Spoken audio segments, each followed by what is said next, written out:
got to go in, is she? Ah, brilliant. Okay. All right, sorry about this, guys. All right, so some of the basics of the phone photography. Let's begin. So most of the time you would associate this with great cameras or expensive equipment, but for most of the case, what you need is your creativity and your imagination and desire to shoot in the first place. Most of us didn't start with the huge cameras that we work with now. We all started with the basics, some of us with cameras as well. Oops. Now here's some tips for taking better smartphone pictures. Before we start, we need to make sure we have enough space in our gallery. So we can always check that in the settings of our phone, and also make sure that our lens is clean and not blurry in order to have a sharp and clean image. The next and most important thing is the light in it. And whenever whenever we try to take photos of our subjects, we need to make sure they're well lit. So for most of the time, we need to make sure we know where the light is coming from. So in this case, if I'm sitting by the window and someone wants to take a photo of me, they'll need to place me close to it, and the photographer needs to stand in front of me so that they can have most of my face visible and well lit.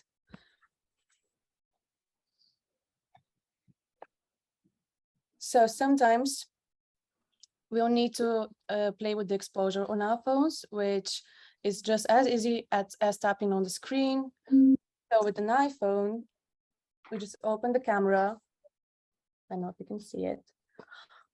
And whenever we press on the image, and we can always just, oh, sorry about this. We can play with the exposure by either going up or down, regardless of where it's if it's too dark or too light in the room. So sometimes, in order to help yourself, we can always use a selfie light, and some cameras come with built-in selfie light, but we can also get separate ring lights. They're just as cheap and easy to get. And now when we want to shoot,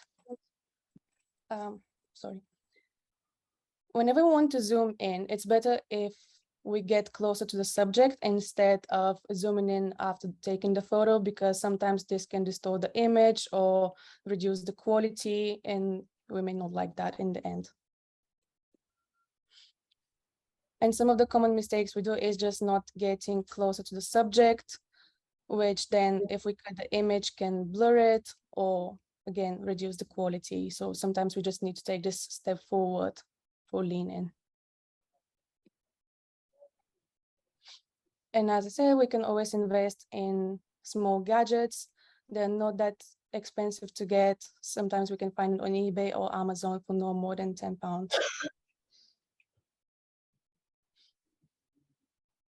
And when taking a photo, of course, we want to be still so that our photo is clean, so it's sharp, so that the subject is not blurry, as we can see on these photos on the right, taken with cameras whenever you're not steady. And in order to do that, we can always just get a portable tripod, or if we're at home, we can just use whenever we have at hand, like this this bottle right here, or just make sure our hands are kept steady.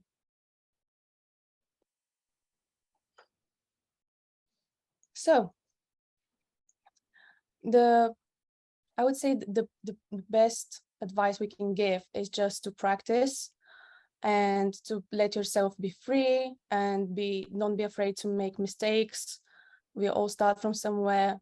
The best shots come after a lot of practice. And yeah, don't be afraid to get up close or stand from afar, or try shooting from different angles. You never know which one you're gonna like the best. Sometimes it's interesting whenever we had an odd number of objects in the photo, it makes it more, it makes it nicer to look at. Or if we prefer a simple subject, then we can also always just count on composition and try to keep our subject in the middle, while the left and the right side narrowing it down. And so with the rule of thirds, we can also change that in our settings. And usually what it shows us is the angles and the photo. And what most of the photographers try to do, if we're taking a photo of an object and that object is a person, we try to get the eye into one of these corners that you see. And usually it creates a more flattering effect. And using the highest resolution on our phone, we can always change that in our settings. And again, we live in an age where most of our phones have great camera quality, so this shouldn't be anything to worry about. Now, oops, sorry. And after taking the photos, we can always edit them. There are many free apps such as Visco and Snapseed, Photoshop Express, Lightroom. And if you don't want to download or you don't want to pay for anything, we can always just edit them in the phone. While if you prefer to download another software such as Snapseed, it's free. You can always just play around with it. It takes some getting used to, but you can just crack on in a few minutes. Oh, sorry.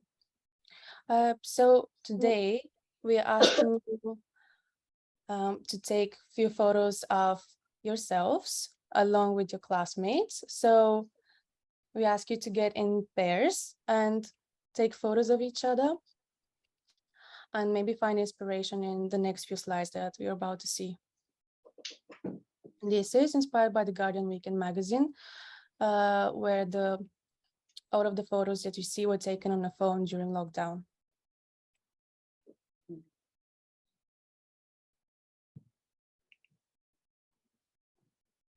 We can always just bring a simple backdrop such as this white sheet or a black sheet to create a more professional look-like effect, or a colorful one.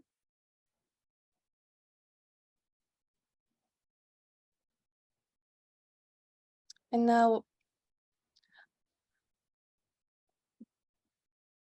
after you take the photos of each other, we'll ask you to upload them on Padlet, and we've created we've created the online link for it, and you probably should have it by now.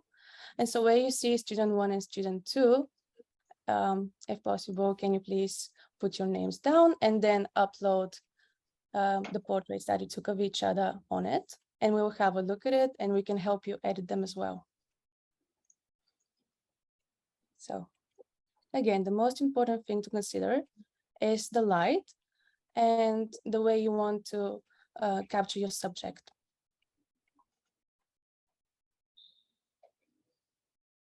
Here you can always play around and be creative and think about where the sun is coming from and how you want the subject to look in the end goal. Maybe you want it more dramatic, maybe you want it more subtle, maybe you want it just plain.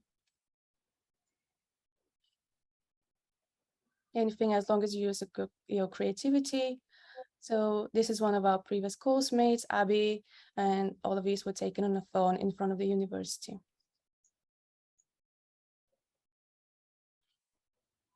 This is our lecture. As you can see, different angles create different atmospheres to it. And in the second slide, sorry, in the fourth photo, the one down on the right, you can see the rule of thirds being used as his face is placed on the right corner. And if you take portraits in the future where you want to use them for advertising or for any other purposes where you need to add the text, you can always consider this dead space, as we call it, or negative space for text. So keep that in mind whenever you shoot, which today you don't have to use, but if you want to, of course, you can be creative with it.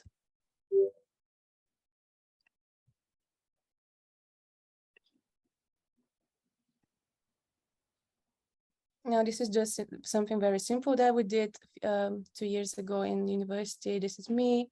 It was taken on an iPhone when we played around with the exposure, just taken down with a black backdrop and then edited in Snapseed to create a more dramatic effect. This is some more students. Sorry. Now, can you tell the difference between these two photos?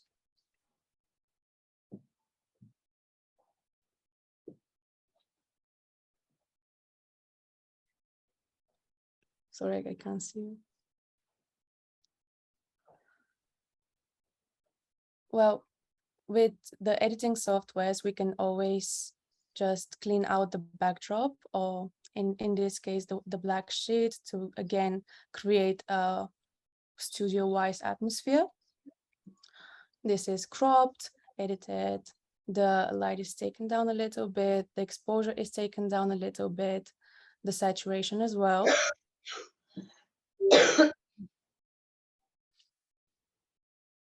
And vignette to make the edges darker. And as you can see, just done in 10 minutes, you can do that. Yeah, another one for more dramatic effect.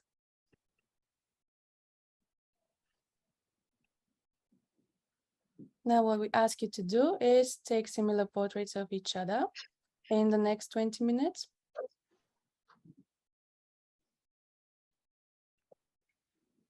And if you don't know how to edit yet, you can always just upload them on Padlet, and we can go through it together later.